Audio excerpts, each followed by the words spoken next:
one of the best in the business, Michael Wilbon, joining me here. How are you, Michael? Rich, shock doesn't even cover it. Shock, dismayed. I've followed this franchise since I was 5 years old. And so we're talking more than 50 years.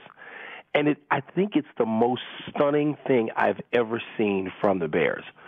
And when I talk about some franchise that popped up in the 70s as an expansion team, we're talking about an original NFL franchise. And this is one of those ones where I can speak for a lot of people. I was flying to Chicago last night, and the flight was delayed enough that there are 150 people getting on board a plane, most of whom live in Chicago or work here.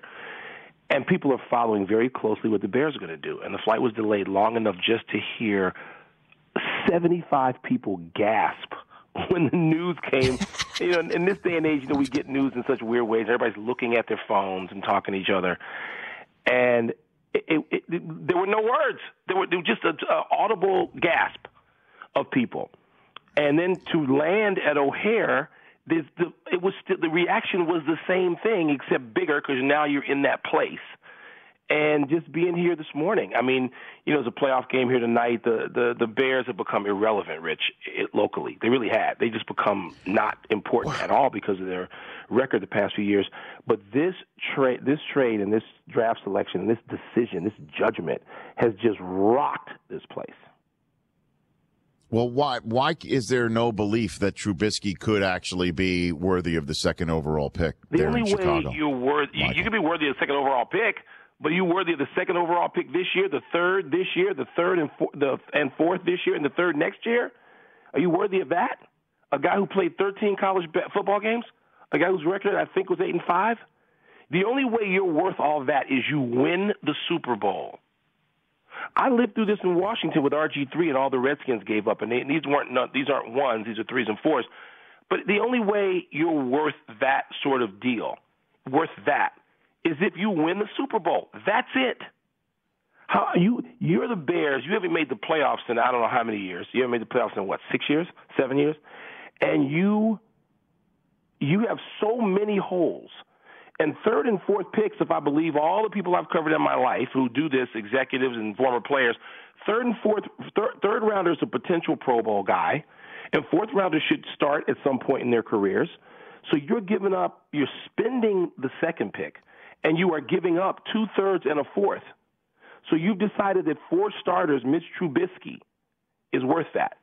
You better be right. And the only way you get it right is if you win, if he it has to get to a Super Bowl, it has to carry you there. But it's an absolute stunner. Michael Wilbon, PTI, joining me here on the Rich Eisen Show. And I just had Brian Billick on, Michael, and he said he thinks that John Fox is waking up this morning saying, uh-oh. That, he definitely thought that Fox would have to sign off on it, but coming off a 3-13 season, year 3, having a kid that is definitely needs some seeding, and it's Mike Glennon that's trying to bridge the gap right here. He thinks that Fox has got to be staring at the mirror saying, how'd I get in this situation? Yeah, I would be. Anybody who has anything to do with the franchise. How do you get in a position where you're coming off that season, you just pay a guy that has no pedigree $18 million for this season, and then you draft someone at his position?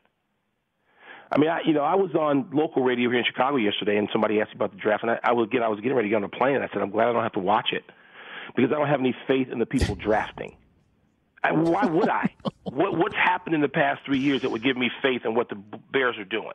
There's no reason to have faith. Well, Jordan Howard's not. Jordan Howard has turned into, or at least last year, it seemed like Tommy Wall. And I said, okay, you're right. Jordan, not only he was really good, but you can't hit once. You're building a team. Do the Patriots exult in hitting once in the draft? Do the really good teams exult and pat themselves in the back because they got one right? You're trying to build a team through the draft. How do you build a team through the draft if you give up your 3s and 4s? Hell, the Patriots 3s, 4s, and 5s are when they wake up. And so now Seattle too. Your second overall pick on a guy. I can't even. I can't even imagine what's going to go down here the next couple of years. He better be good. He better be damn good. Yeah, I hear. Who would you want? Who did you want just sitting there at 3? Who would you have been happy with? I Solomon Thomas or any of the the defensive players? This is a franchise that actually has had some high spots without getting the quarterback piece right. Well, the highest spot they did get it right with Jim McMahon. You could argue that they barely gotten it right at all since then. That's 35 years ago when they drafted Jim McMahon. They didn't get it right with Cutler. I applauded it at the time. We all thought it was the right move at the time. It wasn't. Cutler made the playoffs one time in 9 years. That's not the right decision, looking back.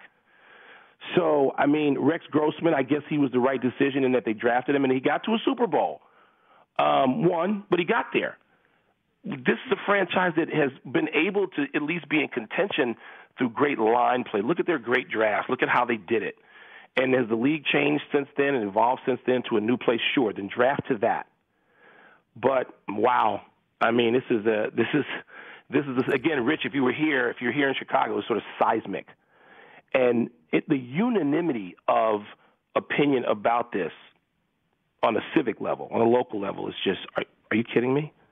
You just signed a quarterback that no one has any idea if he can play for $18 million, and now you just signed a guy that no one knows can play for 3 starters, for potentially what should be, if you draft well, 3 starters in exchange for this guy. How damn good must he be?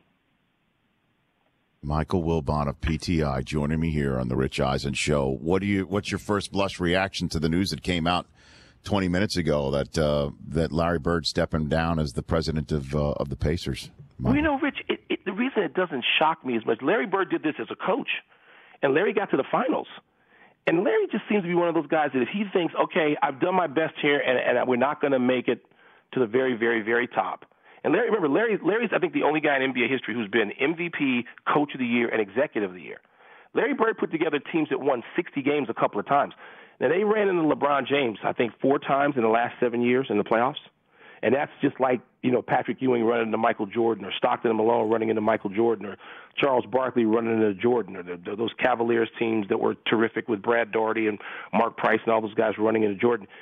That's sort of this generation's version of that. And Bird, said, okay, I'm going to let somebody else try this. And he put together some terrific teams. He drafted Paul George. Paul George didn't even make it to the NCAA tournament.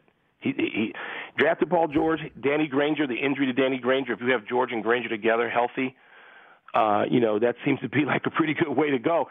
The big mistake, of course, was on his resume is getting rid of Kawhi Leonard on draft night. Trading Kawhi Leonard. And we don't know if Kawhi Leonard would have turned out to be Kawhi Leonard playing anywhere else but San Antonio for Pop, and what that and all that means. But I think Bird he did a hell of a job putting together teams, and they didn't make it all the way to the top, but they were in there for quite a bit. Conference finals on his watch.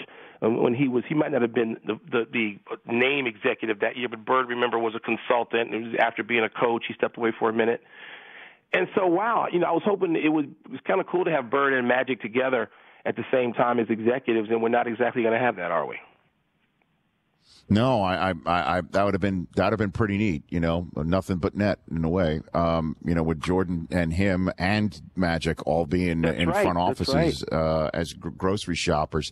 So what are you hearing about the reason why he did this? Just it's time? He's done it for so long. Yeah, and I haven't had a chance to sort of make any calls yet, but again, looking at Larry's history, looking at what he did as coach, nobody wanted Larry Bird out as coach when he was coaching the Pacers. I mean, people, if you go back, and there are people I know I'm going to wind up trying to talk to this afternoon before we do PTI, but that's Larry. Just he's not waiting to be pushed. He doesn't need a job. He doesn't, and so Larry's always as a player. He had his own feeling about who should be doing what and when. And this sort of fits in his pattern. Again, if you go back and look at his stepping away as head coach, I don't know that anybody's shocked. And I tell you what, I looked at his face, the close-ups, and I'm not a big believer in all the body language talk that goes on today in broadcast and all that kind of stuff. But I looked at Bird's face several times during that series, and he just looked sort of pained.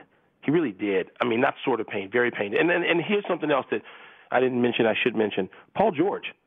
if Paul George is not going to re-sign, and there doesn't seem to be any reason to think that Paul George is going to re-sign with the Pacers this summer, then he's sort of a lame duck player. They're going to have to either get rid of him or let him walk to the Lakers as a free agent.